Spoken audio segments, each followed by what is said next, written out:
Welcome to RLP Audiobooks channel, the channel that brings forgotten books back to life in audio format, so you can listen to whenever and wherever you desire, whether you're driving, chilling, and even sleeping. Please consider subscribing to the channel and click the notifications button so you don't miss out on any other videos.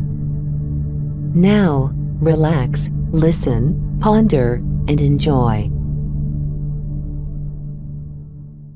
Surah 104. Al-Humazah. Context. Period of revelation.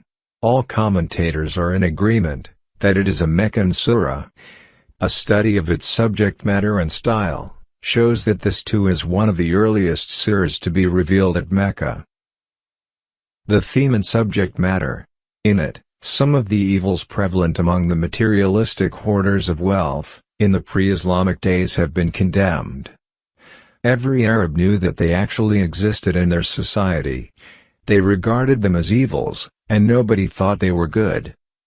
After calling attention to this kind of character, the ultimate end in the hereafter of the people having this kind of character has been stated.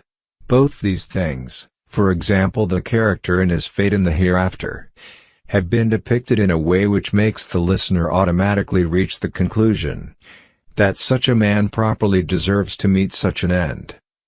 And since in the world, people of such character do not suffer any punishment, but seem to be thriving instead, the occurrence of the hereafter becomes absolutely inevitable.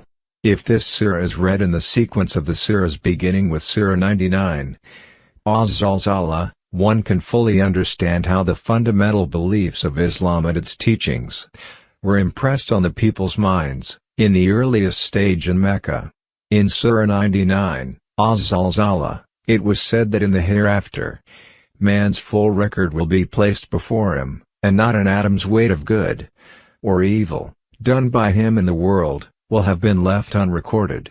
In Surah 100, Al-Adiyat, attention was drawn to the plunder and loot, bloodshed, and vandalism prevailing in Arabia before Islam, then making the people realize that the way the powers given by God were being abused was indeed an expression of sheer ingratitude to him. They were told that the matter would not end up in the world, but in the second life after death. Not only their deeds, but their intentions and motives too, would be examined. And their Lord fully well knows which of them deserves what reward or punishment. In Surah 101, Al-Qariyah, after depicting resurrection, the people were warned that in the hereafter, a man's good or evil end will be dependent on whether the scale of his good deeds was heavier, or the scale of his evil deeds was heavier. In Surah 102, At-Takasur, the people were taken to task for the materialistic mentality, because of which they remained occupied in seeking increase in worldly benefits, pleasures, comforts, and position, and in vying with one another for abundance of everything, until death overtook them. Then, warning them of the evil consequences of their heedlessness, they were told that the world was not an open table of food for them to pick and choose whatever they pleased, but for every single blessing that they were enjoying in the world, they would have to render an account to their Lord and Sustainer as to how they obtained it, and how they used it. In Surah 103, Al-Asr, it was declared that each member, each group, and each community of mankind, even the entire world of humanity, was in manifest loss, if its members were devoid of faith and righteous deeds, and of the practice of exhorting others to truth and patience. Immediately after this, comes Surah 104, Al-Humazah, in which after presenting a specimen of leadership of the pre-Islamic age of ignorance, the people have been asked the question, what should such a character deserve, if not loss and perdition? Surah 104, Al-Humazah, the scorner. In the name of God, the most compassionate, the most merciful. Woe to every scorner and mocker, who collects wealth and continuously counts it, rather than spending in the way of God. He thinks that his wealth will make him immortal. No. He will surely be thrown into the crusher.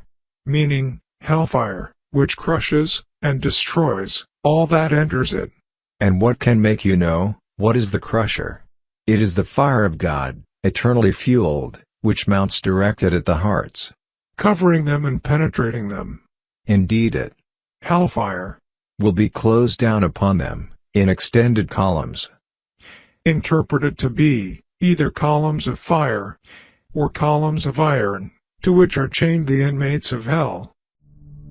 Thank you for listening. If you have enjoyed listening to this book, please give it a like, and consider subscribing to the channel, and click the notifications button, so you don't miss out on any other videos.